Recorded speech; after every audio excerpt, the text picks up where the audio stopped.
Welcome back to the Word for the Valley podcast. This is part 2 of Pastor Mike's sermon from chapter 5, verses 27 to 37. And in this section, Jesus forbids oaths in an effort to emphasize the truth of someone's word, whereas the religious leaders of Jesus' day had a whole hierarchy of oaths to emphasize their word. Jesus would go on to say, "Let your yes be yes, and your no, no. Anything more than these is of the evil one." Now let's jump back in with Pastor Mike as he continues from this section at chapter 5, verse 33.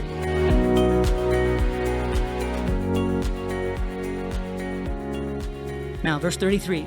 Again, he says, "You have heard that it was said to those of old, you shall not swear falsely, but shall perform your oaths to the Lord." Now, swearing here is not the top 5 list of curse words, okay? Swear here is that you make a pledge or a promise that what you're saying is actually true, right? This is the person that says, "Hey, can I borrow $10? And you're like, I don't know.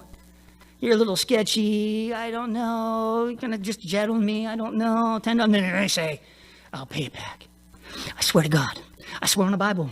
I swear on my mother's grave. I swear on heaven. I swear on earth. I swear." And they come up with other reasons that you need to believe that what they're saying is true. And a person who needs to do that is indicating the fact that their word doesn't carry enough weight on its own. That you have to double down, triple down, quadruple down. If you're on your mother's grave, what do you think she's going to do if you do break the promise? And do you think she really wants to come back and deal with your butt one more time? I don't think so. Leave her alone. Get her out of this, all right? Don't do that, okay? Swear on my mother's grave. Just leave your poor mom out of this. Done enough mess to her already, all right? So he says, if you swear falsely is to support something that you probably yourself know not even to be true. You probably know that you're not going to pay that $10 back. Because last time you borrowed it from a friend, you didn't pay it back the last time. A different friend. That's why you didn't ask him this time if you could have another $10, right? He's tired of giving you $10, so don't ever get paid back. And apparently your mother's grave isn't working, so he said, "No, go ask somebody else. I'm not giving you another $10. You go to somebody else." Do the same thing over again. And here, swear falsely, right? He says, "You shall not swear falsely, but you shall perform your oaths to the Lord." Now, the oath is the affirmation of the truth. All right? Now, in verse 34, he says, "But I say to you, do not swear at all, neither by heaven, for it is God's throne." And the religious leaders had this whole hierarchy. Matthew 23, verses 16 through 22. They had this whole hierarchy, right? If you swore on the temple, it was acceptable. If you swore on the gold of the temple, it was better. They had this whole list of things, like more serious promise. If you tagged this on the back of it, then it was a more serious promise. And they had a whole acceptable list of stuff, right? Ridiculous to us, right? Because obviously the temple, nor the ark, nor the gold are even there right now. So obviously it doesn't help a whole lot. But they had this whole thing. So Jesus says, listen, don't swear at all, neither by heaven, for it is God's throne. It's almost like he's saying, don't bring me into this. Don't mention me in this. And I do believe it's next level in some ways when we begin to introduce God's name into our problems, our language, the way we talk.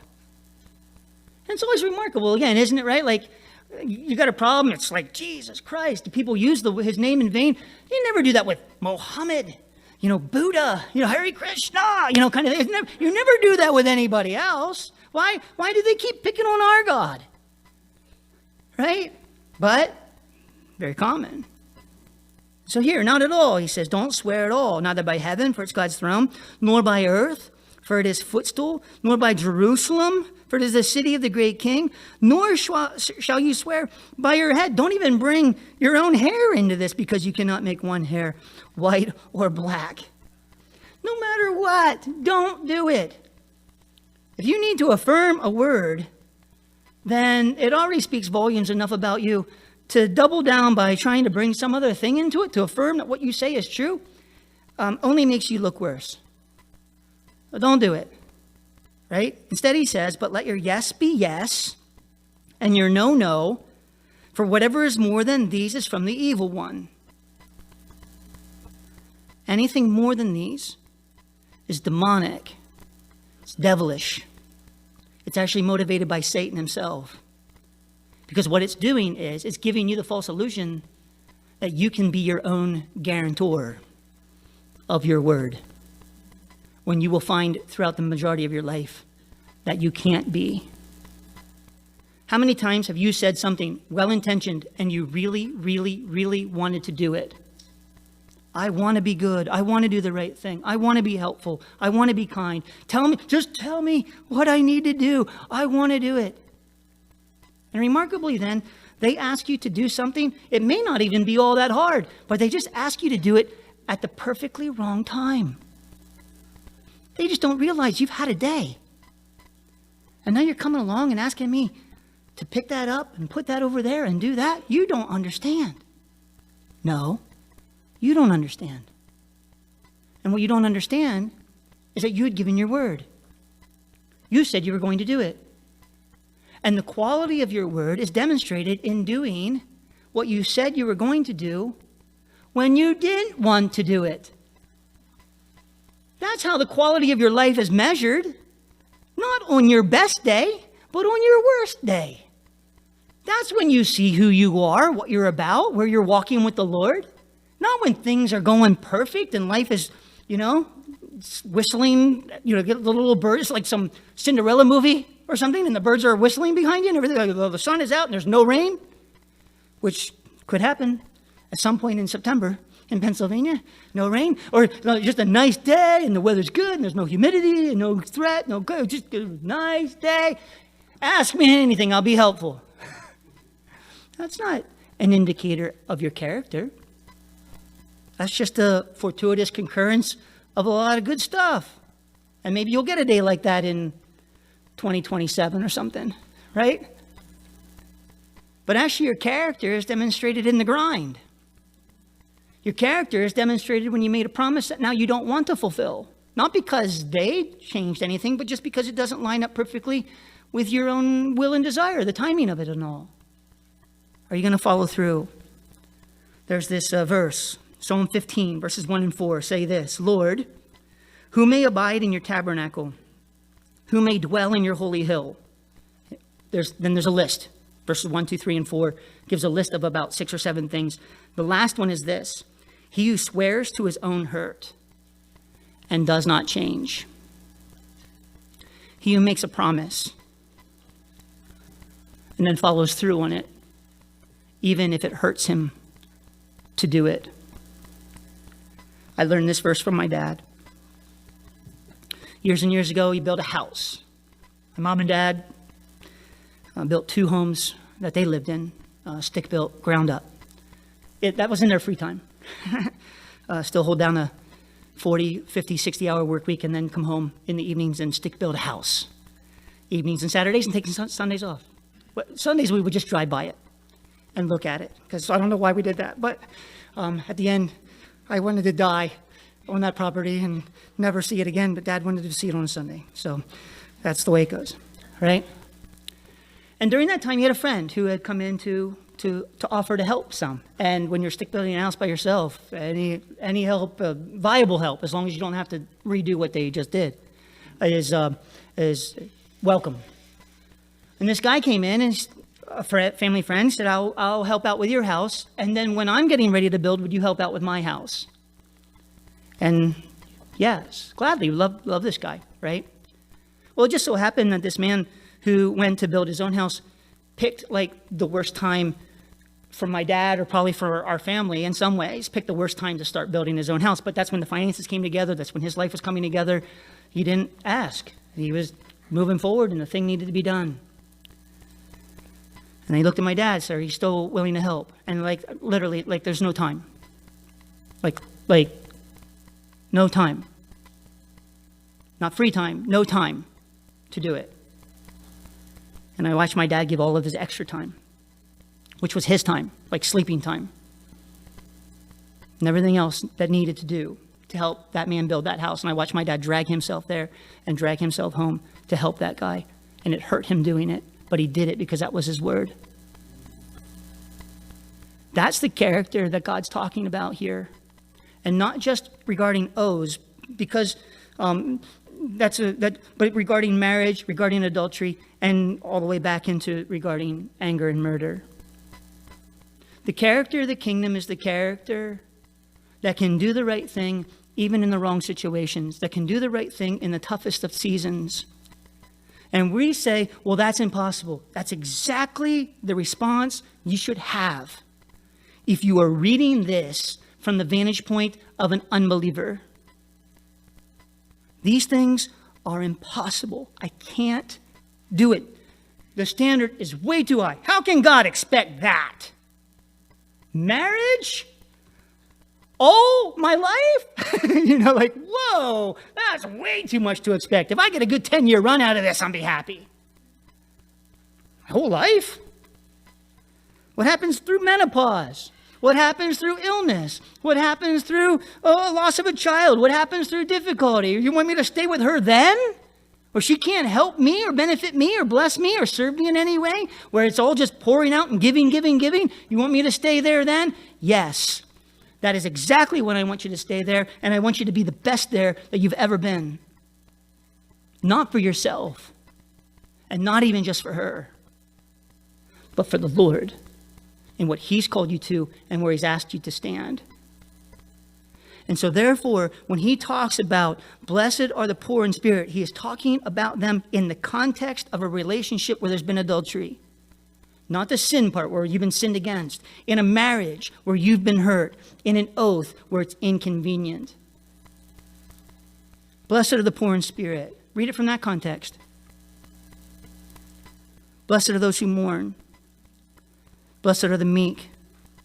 Blessed are those who hunger and thirst for righteousness. Blessed are the merciful. Blessed are the pure in heart. Blessed are the peacemakers. And blessed are those who are persecuted for righteousness' sake. In these contexts, this is the character that God wants to build into all of us. I was sharing this a little bit yesterday with Julie, just kind of as it was coming to me at the end of my study time yesterday. And Julie's like, Michael, you understand this isn't going to make sense to a lot of people. She said, they're going to think about it a little bit like this. And I said, I know. Because most of the time when we look at these situations in our lives, our primary concern is, how does this impact me? What do I get out of this? I don't like that. I don't want that. Right? I'm in a loveless marriage. I deserve to be in a marriage that benefits me. Right? My relationships aren't going all that particularly well right now, and so if I just give myself to a little bit of lust, a little bit of pornography, a little bit of this, then it kind of aids me through it, right? I know I made that promise, but I did it in difficult times, and I don't want to do it now. I didn't understand kind of, so I don't want to do it, and so therefore I'm not going to. When almost the entire perspective is on how this impacts me. And we're not thinking about how this causes us to relate to God. We live in a society right now that just keeps changing the rules of right and wrong to accommodate our own sinful behavior. If something's not right or something's not good or something whatever, we just try to redefine the rules. And for some reason in our goofy country, we believe that if you can get the majority to agree with us, that it changes the definitions of right and wrong. Right? Because we're a democratic society. If we can just get the majority to agree with us, right? Then it's true. When it's not. Okay? You can get the majority of people on this planet to say that there's no such thing as gravity, but you jump off a building, you will die. Right? Gravity still works. Truth is still truth. God is still God. And our changing definitions, all it ends up producing is a weakness of character that is making us more and more pathetic. And I don't mean that in a degrading way, but in the literal definition of the word. It's making us weaker. It's making us less noble. It's making us more selfish. It's making us, by and large, just very kind of We're moving towards Wally Pod people stuff, right? This is the way we're going. Just as long as I'm good, I can drink my food through a straw, I can watch my exercise on the TV screen, and the government can just pay for everything. And I'm good. Right? And not realizing there's so much more to it than this. And God's kingdom will not be filled with Wally Pod people. God's kingdom will be filled with genuinely transformed and regenerated lives that are filled by the Holy Spirit because they've been willing to confess their own failure, their own weakness, and their own sin. If you can recognize yourself to be poor, He will fit you for the kingdom of heaven. If you can be mourning over your sin, then He will comfort you. Right? If you're willing to suffer even for righteousness' sake, then you will get the kingdom of heaven. But we're not talking mere words. We're talking an actual transaction of the Holy Spirit that needs to change our heart. And as a result of it, then, affect our entire lives. Here's the good news. I can do all things through Christ who strengthens me. All things.